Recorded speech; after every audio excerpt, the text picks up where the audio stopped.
ఈ వీడియోలో చనా మసాలా కర్రీ చాలా సింపుల్గా ప్రిపేర్ చేసుకుందాము. ముందుగా ఈ వీడియో ఎవరైనా లైక్ చేయకుండా చూస్తున్నట్టయితే ప్లీజ్ లైక్ చేయండి.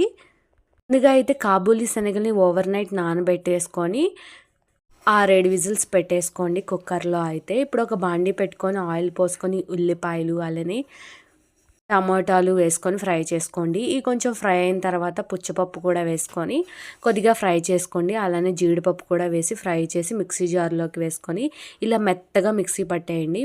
అదే బాండీలో కొంచెం ఆయిల్ పోసుకొని చెక్క, లవంగం, బిర్యానీ ఆకు వేసుకొని ఫ్రై చేసుకోండి.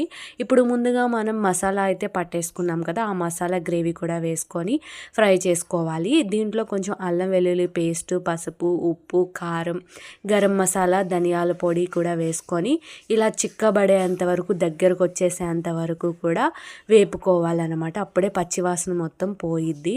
ఇప్పుడు శనగలు ముందే మనం కుక్ చేసేసుకున్నాం కదా, విజిల్స్ పెట్టేసుకున్నాం కదా, ఆ శనగలు కూడా వేసేసుకొని ఒక 2 మినిట్స్ ఉడికిన తర్వాత అయితే కసూరి మేతి ఇలా క్రష్ చేసుకొని వేసుకోండి.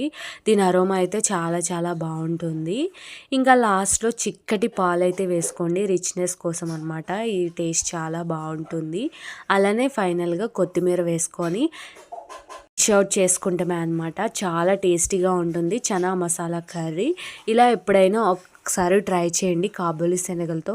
ఇక్కడ నేను పరోటా అయితే సర్వ్ చేశాను, చపాతీలో పుల్కాలో కూడా చాలా చాలా బాగుంటుంది.